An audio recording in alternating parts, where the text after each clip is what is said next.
Hello, my dear students. Good morning to all of you. Today, we will study economics of class 12th. In this, we will study the chapter Human Capital Formation in India. As a first part of this chapter, today we will discuss about the sources of human capital formation. The contents of this chapter: point first, what is human capital and what are the sources of human capital? Point second, human capital and economic growth. Point third, human capital and human development. Point fourth, state of human capital formation in India and education sector in India. तो पूरे chapter को पढ़ने के बाद में students in सब concepts के बारे में जानकारी प्राप्त करेंगे और इनमें से आज हम पढ़ेंगे what is human capital and what are the sources of human capital formation. The learning objectives of this chapter: after studying this chapter, the learners will understand the concept of human resource, human capital formation and human development, the links between investment in human capital, economic growth and human development, the need of government spending on education and health, the state of India's educational attainment. इस lesson के जो उद्देश्य निर्धारित किए गए हैं वो ये हैं कि इस लेसन को पढ़ने के बाद में विद्यार्थियों में ये कॉन्सेप्ट डेवलपमेंट होगा कि ह्यूमन रिसोर्स क्या है और ह्यूमन कैपिटल फॉर्मेशन क्या है और ह्यूमन डेवलपमेंट क्या है।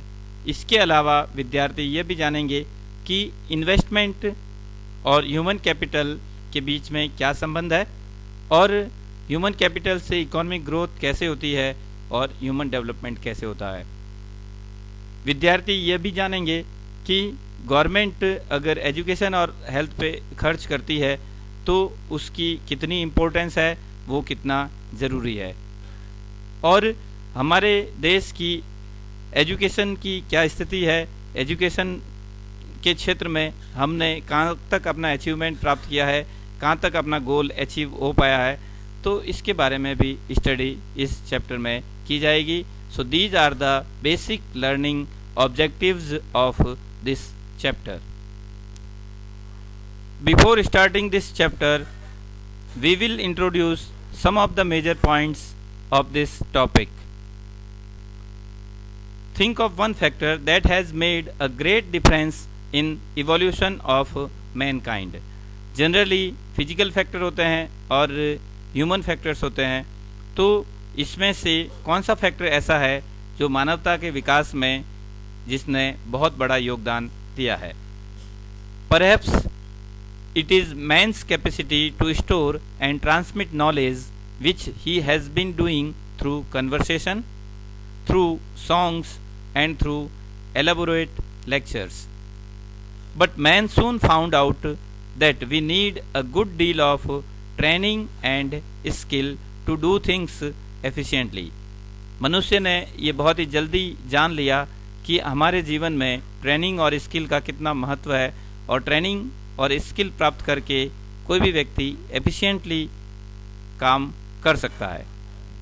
We know that the labor skill of an educated person is more than that of an uneducated person. जब हम एजुकेटेड और अनएजुकेटेड पर्सन का कंपैरिजन करते हैं तो हमें ये जानने को मिलता है कि एजुकेटेड पर्सन हमेशा अपना ज़्यादा रोल पे करता है और अपने स्किल और नॉलेज की वजह से वो डेवलपमेंट प्रोसेस में अपना महत्वपूर्ण योगदान देता है। And hence the former is able to generate technologies, और एजुकेटेड पर्सन टेक्नोलॉजी भी जनरेट कर सकता है जिससे हम लग्जरियस गुड्स और नेसेसरी गुड्स प्रोड्यूस कर सकते हैं और लाइफ को हम और अच्छा बना सकते हैं और हमारे लिविंग स्टैंडर्ड को हम इंक्रीज कर सकते हैं। Economists have stressed the need for expanding educational opportunities in a nation as it accelerates the development process. Development process को तीव्र करने के लिए, बहुत ज़्यादा से ज़्यादा डेवलपमेंट करने के लिए हमें एजुकेशन के ऊपर जोर देना ज़रूरी है। Now come to the basic point of this chapter, that what is human capital. Just as a country can turn physical resources like land into physical capital, like factories, similarly it can also turn human resources like nurses, farmers, teachers, students into human capital like engineers and doctors. जिस तरह से जो हमारे पास में physical resources होते हैं उनको हम फिजिकल कैपिटल में कन्वर्ट कर सकते हैं, उसी प्रकार से जो हमारे पास में ह्यूमन बीइंग्स है उनको हम एक ह्यूमन रिसोर्स के रूप में डेवलप कर सकते हैं। जैसे कि nurses, doctors, engineers, administrative officers, ये सब हमारे लिए एक ह्यूमन कैपिटल है, एक ह्यूमन रिसोर्स है। तो ह्यूमन रिसोर्स का डेवलपमेंट करना और ह्यूमन कैपिटल फॉर्मेशन तैयार करना, ये हमारा एक मेन ऑब्जेक्टिव है। Societies need sufficient human capital in the first place in the form of competent people who have themselves been educated and trained as a professors and professionals. In other words, we need good human capital to produce other human capital, say nurses, farmers, teachers, doctors, engineers. This means that we need investment in human capital to produce more human capital out of human resources. Simple term में हम समझ सकते हैं कि कोई भी व्यक्ति अगर वो प्रोडक्शन प्रोसेस में हेल्प नहीं करता है तो सिर्फ हम उसको कहेंगे ह्यूमन बीइंग्स है। तो जितनी देश की पॉपुलेशन होती है या वर्ल्ड की पॉपुलेशन होती है तो सभी ह्यूमन बीइंग्स होते हैं। अब उन ह्यूमन बीइंग्स में से ह्यूमन कैपिटल कौन होंगे, जो कि प्रोडक्शन प्रोसेस में हेल्प करेंगे और कुछ न कुछ प्रोड्यूस करेंगे। If human beings are able to produce something, then they can be called human capital. In this way, we can give the definition of human capital, that human capital refers to the stock of skill, ability, expertise, education and knowledge in a nation at a given point of time. इस तरह से हम कह सकते हैं कि ये human capital एक स्टॉक होता है उन लोगों का जो कि स्किल्ड है, जिनके अंदर कार्य करने की एबिलिटी है, किसी भी पर्टिकुलर कार्य में वो एक्सपर्ट है, एजुकेटेड है और नॉलेजेबल है। तो ऐसा एक ह्यूमन बीइंग्स का स्टॉक जो होगा वो हमारे लिए ह्यूमन कैपिटल होगा। ह्यूमन कैपिटल को अच्छी तरह से समझने के लिए हम जानेंगे कि what are the sources of human capital, is there any relation between human capital and economic growth of a country, is the formation of human capital linked to man's all-round development, or as it is now called human development, and what role can the government play in human capital formation in India? तो इन सभी प्रश्नों के उत्तर हम इस lesson को पढ़ करके जानेंगे ताकि हम ह्यूमन कैपिटल और ह्यूमन कैपिटल फॉर्मेशन के बारे में और अच्छी तरह से जान सके। Now we will study the sources of human capital formation. So the major sources of human capital formation are investment in education, because education is the key to success. So investment in education is very much essential. Second important source is health. If we are having good health, then we can live good life. Health is wealth, as we know.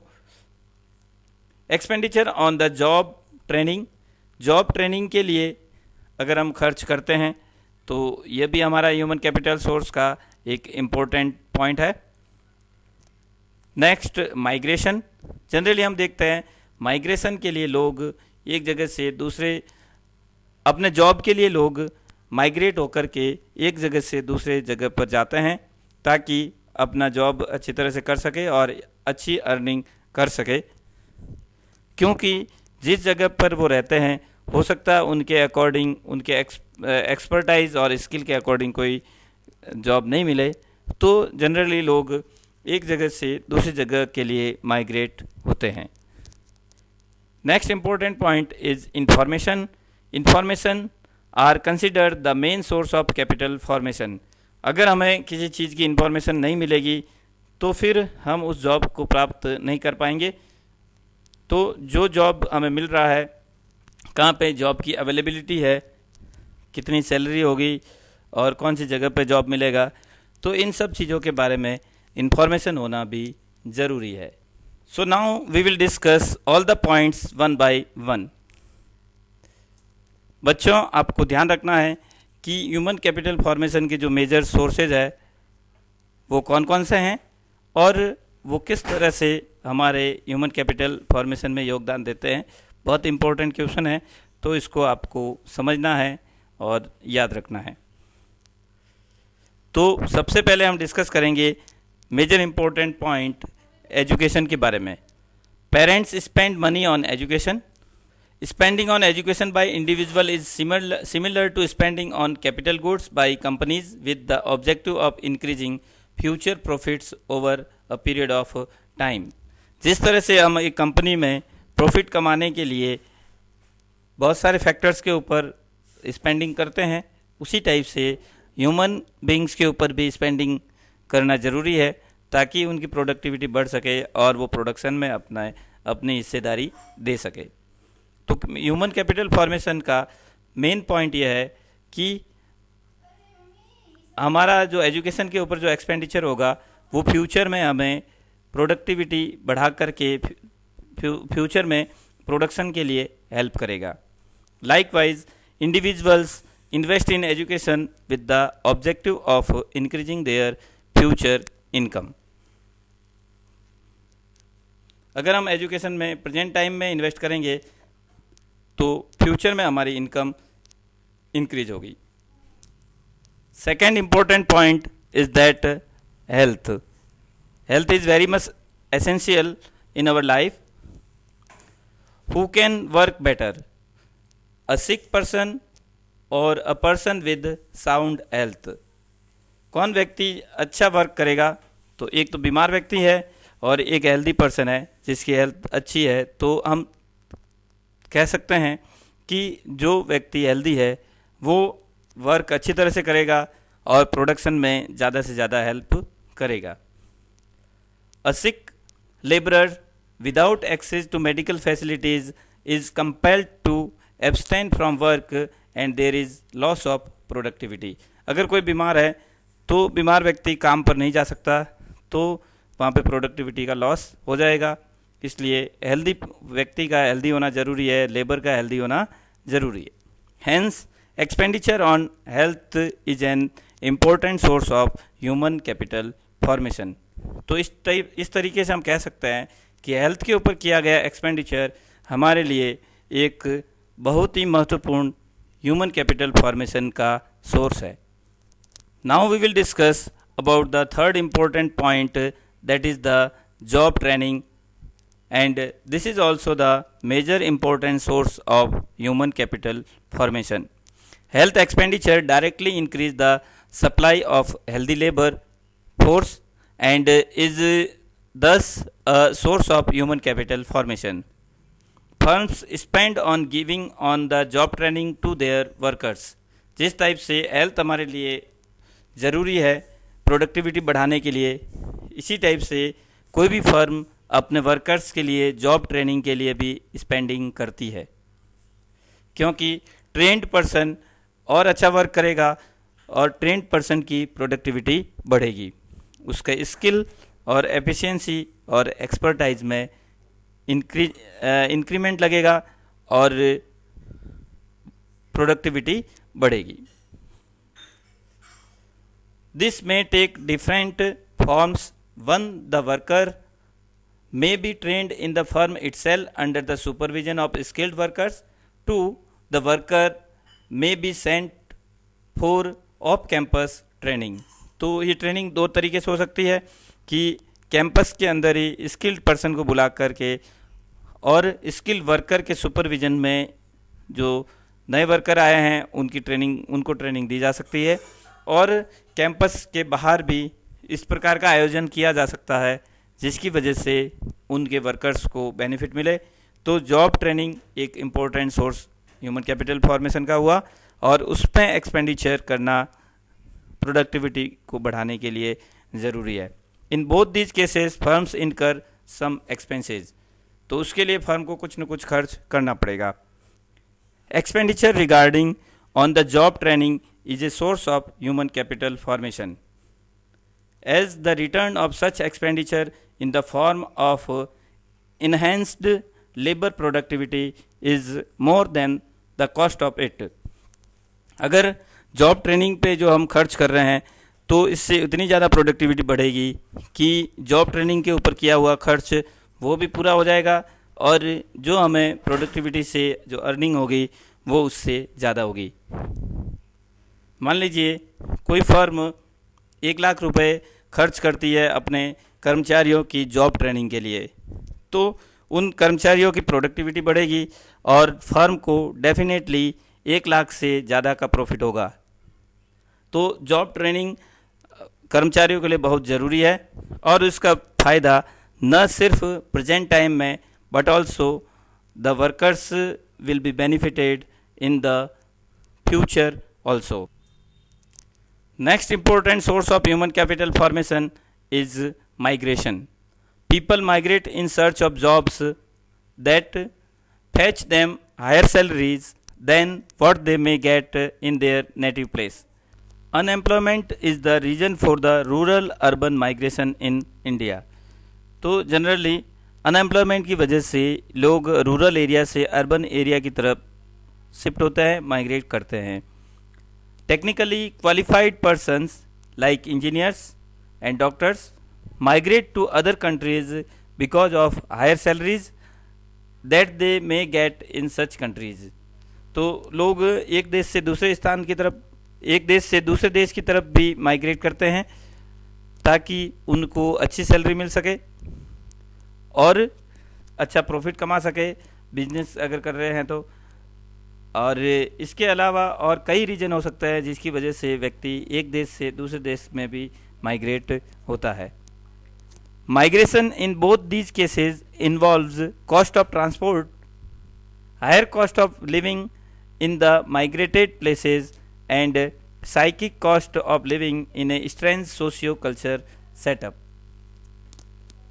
अब migration जो source है उसके ऊपर भी expenditure ज़रूरी है, जैसे education expenditure, health expenditure, job training expenditure, such that migration expenditure is also important.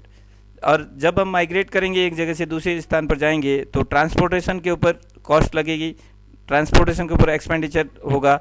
और नई जगह पे जाएंगे तो वहाँ पे अगर मान लो कोई गांव का व्यक्ति शहर में माइग्रेट होता है तो शहर में उसको किराए के मकान में रहना पड़ेगा, तो कॉस्ट ऑफ लिविंग इंक्रीज होगी।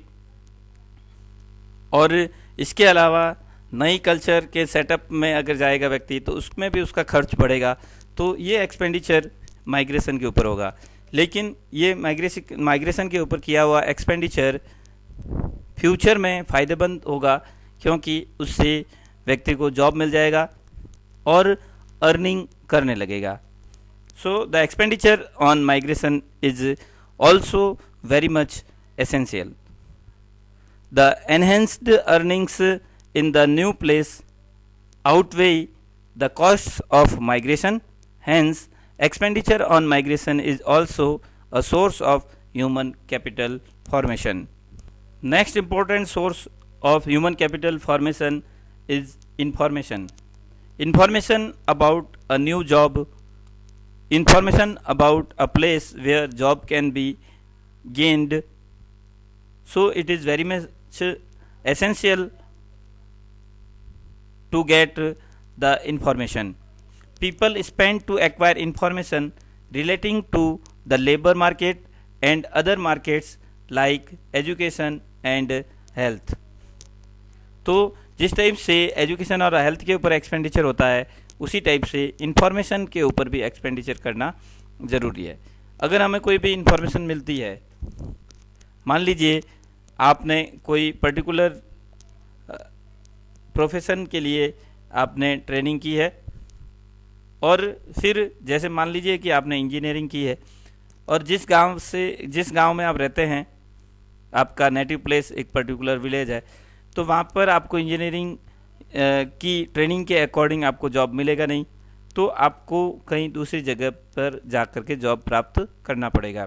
तो इसके लिए इन्फॉर्मेशन प्राप्त करना ज़रूरी है, क्योंकि अगर आपको इन्फॉर्मेशन नहीं मिलेगी कि कौन सी कंपनी आपको जॉब दे रही है, कहाँ पर जॉब दे रही है, तो फिर आप अपनी ट्रेनिंग के हिसाब से और अपने स्किल के हिसाब से जॉब प्राप्त नहीं कर पाओगे। So information is very much essential. अब इन्फॉर्मेशन के ऊपर खर्च कैसे होगा? अगर आप न्यूज़पेपर परचेज करते हैं, कोई मैगज़ीन परचेज करते हैं, इसके अलावा आपका इंटरनेट के ऊपर खर्च आ सकता है, क्योंकि अगर आप इन्फॉर्मेशन ऑनलाइन सर्च करते हैं, और भी कम्युनिकेशन भी आपको करना पड़ सकता है, मोबाइल के ऊपर जो खर्च आएगा, तो वो सब आपका इन्फॉर्मेशन एक्सपेंडिचर है। सो ह्यूमन रिसोर्स डेवलपमेंट के लिए इन्फॉर्मेशन के ऊपर एक्सपेंडिचर ज़रूरी है। For example, people want to know the level of salaries associated with various type. अब जो मैंने बताया, इसके अलावा सैलरी के बारे में जानना भी ज़रूरी है, उसकी इन्फॉर्मेशन जानना ज़रूरी है। Whether the educational institutions provide the right type of employable skill and at what cost. This information is necessary to make decisions regarding investments in human capital as well as efficient utilization of the acquired human capital stock. तो इस तरह से हमने देखा कि अगर हम human capital में इन्वेस्टमेंट करते हैं तो उसके लिए भी हमें इंफॉर्मेशन की आवश्यकता होती है, और ह्यूमन कैपिटल स्टॉक जो है उसका यूटिलाइजेशन, प्रॉपर यूटिलाइजेशन कैसे होगा? अगर मान लो हमारे पास में कोई ट्रेंड पर्सन है, तो उससे हम अधिक से अधिक किस टाइप से काम ले सकते हैं ताकि प्रोडक्टिविटी बढ़े, तो इस बात की इन्फॉर्मेशन भी होना ज़रूरी है। इन्फॉर्मेशन न केवल प्रोड्यूसर के लिए, और इन्फॉर्मेशन न केवल लेबर्स के लिए ज़रूरी है, इन्फॉर्मेशन प्रोड्यूसर के लिए भी इम्पोर्टेंट है।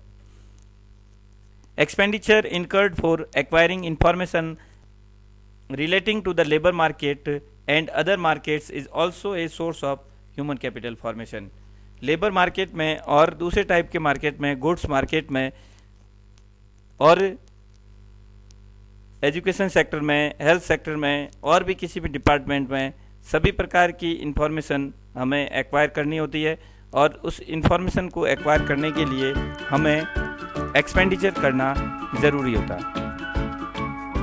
तो इस तरह से हमने देखा कि ह्यूमन कैपिटल फॉर्मेशन के लिए जो ज़रूरी सोर्सेज है वो है education, health, migration, job training and information. So thank you very much for watching this video. Please like, share and subscribe. Thanks once again.